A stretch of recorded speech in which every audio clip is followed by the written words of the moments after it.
Hello guys, this is Rich Rich TV and welcome back to my channel. But before I start the devotional guys, I'd like to shout out the following person channel na napunta rito at nag-join sa devotional. Shout out ang God bless Julio Bacoteco, Bon Anthony Balmoria, Friends and Dog, Vince Lawrence Chonco, Nathaniel Abella, Micaela Lazaro, Mary Jane Espares, Ashley Moreno, Trixie Claire, Kim Incaso, Neil Bisnar, Alan Llagas, Kyle Dawadjas, Dale Ramos, Lirian Lobitos, Kim Lago, Heart Ponsalan, Mami Rose, Crop, Yans TV, Connie Vlog, Pingbert Tolpo, Retro Vlog, Michael Aborita, Foreman's Work, Jocelyn Custodio, and SSC TV of Korea. Shoutout na rin sa mga hindi nakisabay na manood at makinig sa devotional, but still nagpunta pa rin dito para manood at makinig sa devotional. God bless us all, guys.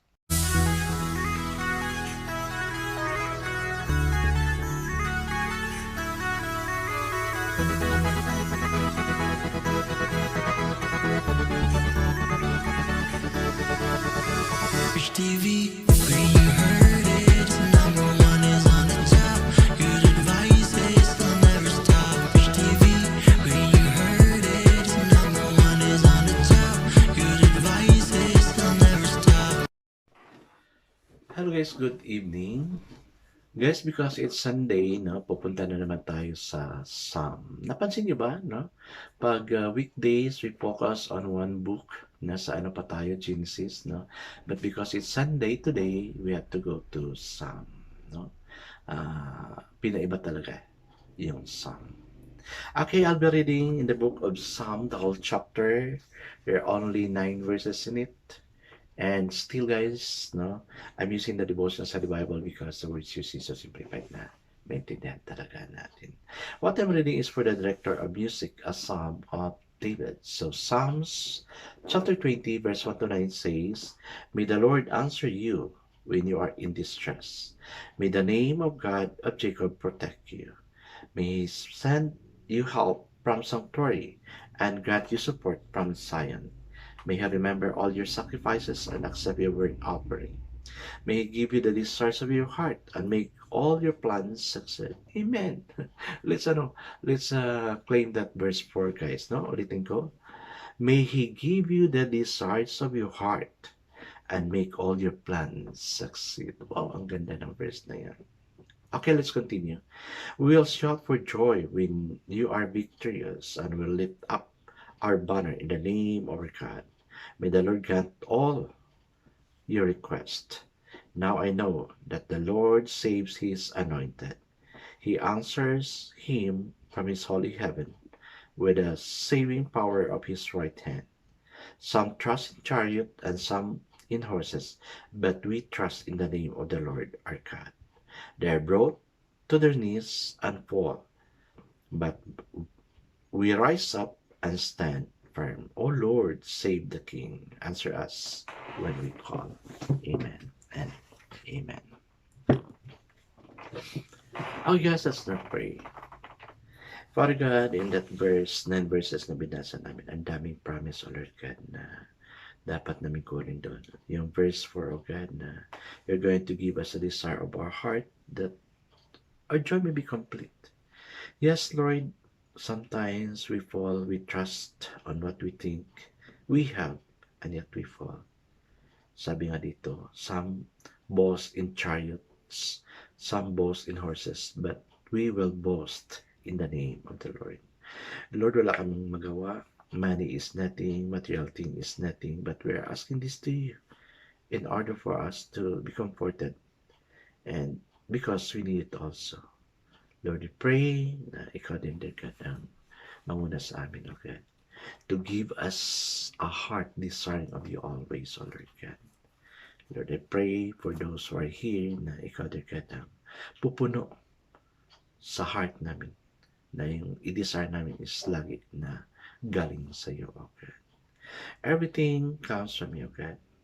Money is nothing to you, but we need money. Thank you to God that you are the resources of everything. Whoever needs things, O Lord God, particular sa mga viewers na dito ngayon or nakikinig during the premiere o hindi man sa premiere, bless each one, O God. Bless each one. Give us a joy in our heart, that our joy may be complete. In Jesus' name we pray. Amen and amen.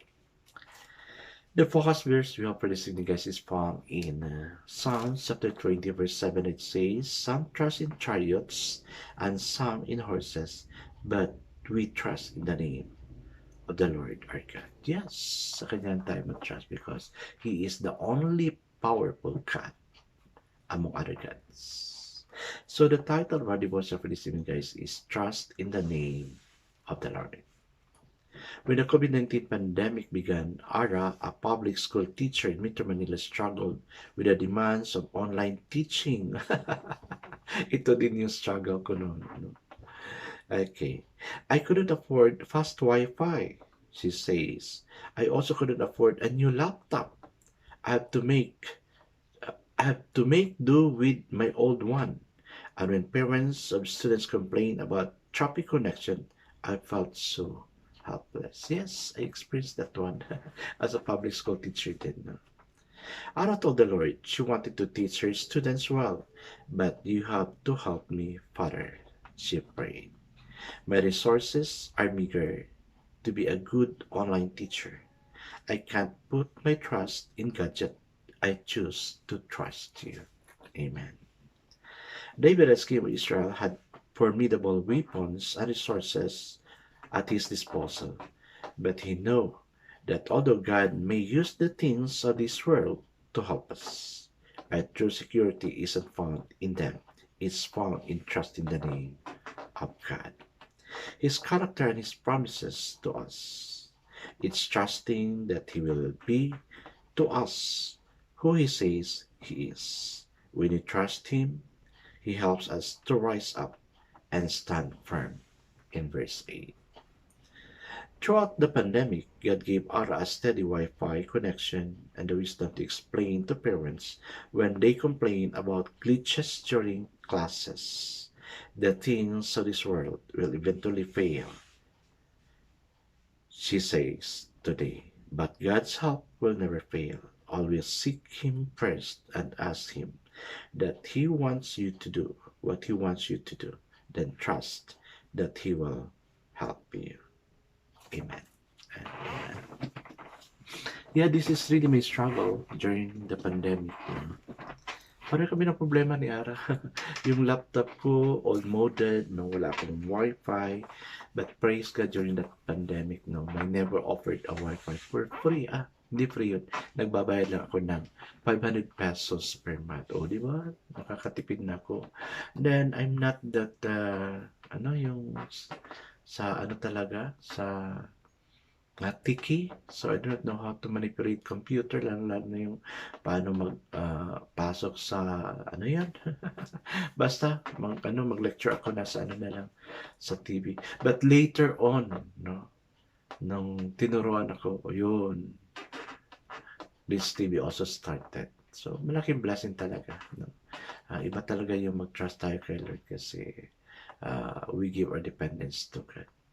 Kaya, I'm still struggling for something, guys. No, I'm still struggling for something, but I know God can do things for me because He is that most powerful God. Sa sinabi ko na kanina. Let's not trust ourselves. Wala yan kay Lord. Ang gusto niya is to entrust everything to Him. Mas maganda kasi pag ibigay natin lahat kay Lord. Kasi everything belongs to the Lord. You try it, guys. No? Trust everything to God. Okay. Let's now pray. Lord, I pray. Ay, hindi pala. Teach me to trust you above all, dear God. Thank you that you're going to develop our trust in you. In Jesus' name I pray. Amen and amen. Yes, guys, yun na naman, sabihin ko, trust and obey, for there's no other way to be happy in Jesus is to trust and obey. God bless us all because I know with short business that is better. This again is Rich TV. Kita-kita tayo mula sa muli. Paalam!